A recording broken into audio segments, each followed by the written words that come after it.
नमस्कार साथियों।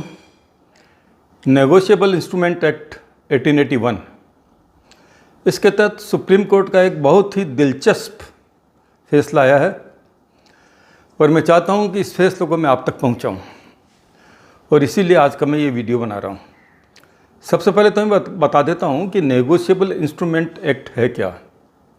ये एक सुरक्षा प्रदान करता है चेक प्राप्त करने वाले को चेक देने वाले के विरुद्ध कि यदि किसी भी कारण से चेक डिसऑनर हो जाता है, चेक बाउंस हो जाता है, तो इस कानून के तहत मुकदमा दायर किया जा सकता है और मुकदमा भी क्रिमिनल केस इसमें दायर किया जाता है और ये एक सुरक्षा प्रदान करता है चेक लेने वाले को। अब इसमें संक्षेप में मैं बतला देता हूँ सिस्टम क्या है कि जिस दिन आपका चेक रिटर्न होकर आता है, बैंक आपको एक मेमो लगा के देता है उस चेक पर और आपको उस मेमो की डेट से 30 दिन के भीतर जिस व्यक्ति ने चेक जारी किया है उसको एक नोटिस देना होता है और नोटिस में उस पर 15 दिन का समय देना होता है कि 15 दिन के अंदर जो चेक मेरा डिसऑनर हुआ है उसका भुगतान कर दीजिए, अन्यथा मैं कानूनी कार्रवाई करने को बाध्य हो जाऊँगा। इसमें 15 दिन में भी एक पेच है।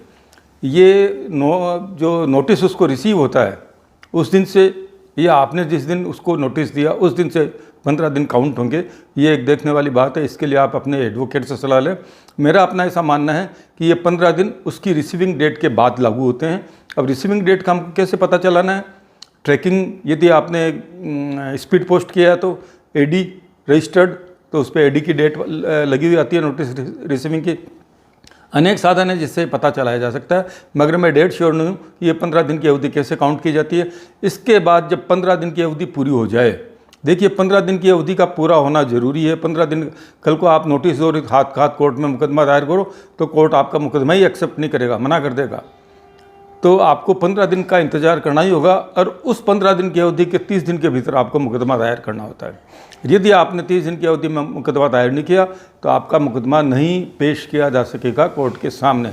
हाँ, अलबत्ता इसमें एक गुंजाइश है कि यदि कोई प्रॉपर रीज़न रहा हो जिसे आप प्रमाणित कर सके कोर्ट में कि मेरे साथ कुछ ऐसी परिस्थिति थी कि मैं इसे 15 दिन में या 30 दिन की अवधि में जो निर्धारित है उसमें वाद प्रस्तुत नहीं कर सका, इसलिए मुझे अनुमति दी जाए कि अब मैं यह वाद प्रस्तुत करता हूं। और ये कोर्ट पे डिपेंड करता है कि कोर्ट इस पर आपकी जो याचिका है उस पर क्या निर्णय लेता है।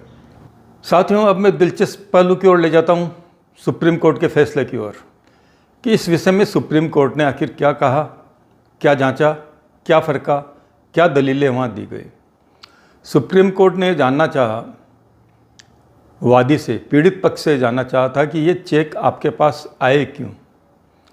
तो इस पर वादी ने यह कहा कि इस व्यक्ति ने मुझसे रुपए उधार लिए थे और उस उधार के बदले में इसने मुझे ये चेक दिए और निश्चित अवधि पर चुकाने के लिए दिए और वादे के मुताबिक जब मैंने ये चेक बैंक में लगाए तो ये चेक डिसऑनर हो गए, इसलिए मुझे ये वाद दाखिल करना पड़ा।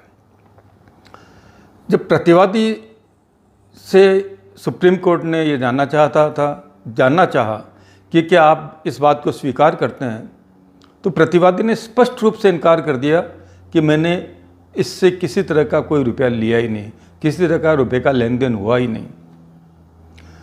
उसने साक्ष्य अधिनियम का सहारा लिया और ये पूछा उन्होंने कि यदि इन्होंने मुझे रुपया दिया होता तो अपने अकाउंट्स बुक्स में कहीं ना कहीं तो एंट्री की होगी, इनकम टैक्स के रिटर्न में भी दिखाया होगा।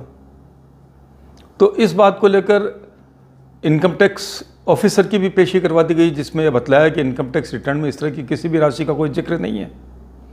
न ही वादी अपने अकाउंट ऑफ बुक से यह प्रूव कर पाया कि मैंने ये रुपए इसको दिए थे। तो सुप्रीम कोर्ट का यह निर्णय रहा कि चूंकि बिना किसी प्रतिफल के ये चेक है, किसी तरह की देनदारी बनती ही नहीं थी, तो ये चेक किस बात के लिए गए। और जो फैसला दिया वो वादी के पक्ष में नहीं था, प्रतिवादी के पक्ष में था।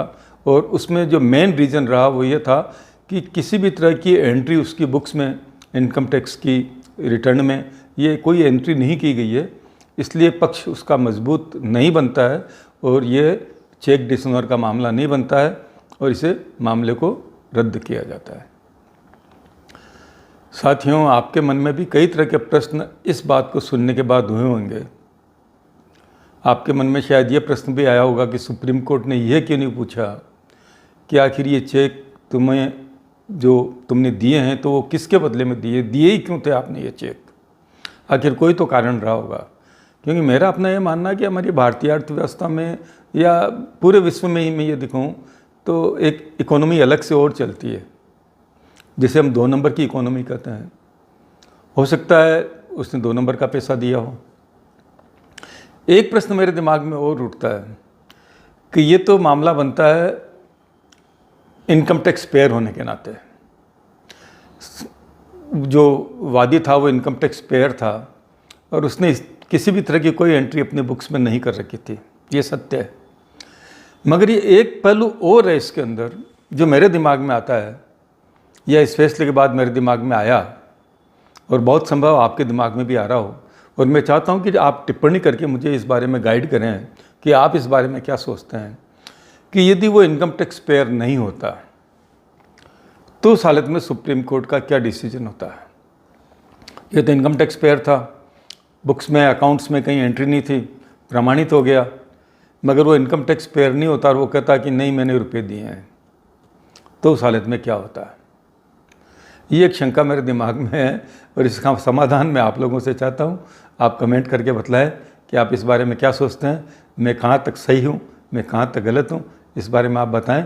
इसी तरह की और वीडियो देखने के लिए इसके पहले मैं आपको एक बात और कह दूँ कि यदि आप मेरे चैनल पर नए हैं तो कृपया मेरे चैनल को सब्सक्राइब करें, इस वीडियो को अधिक लाइक करें और इसे अपने दोस्तों में शेयर करें। धन्यवाद साथियों, फिर मिलूँगा। वंदे मातरम।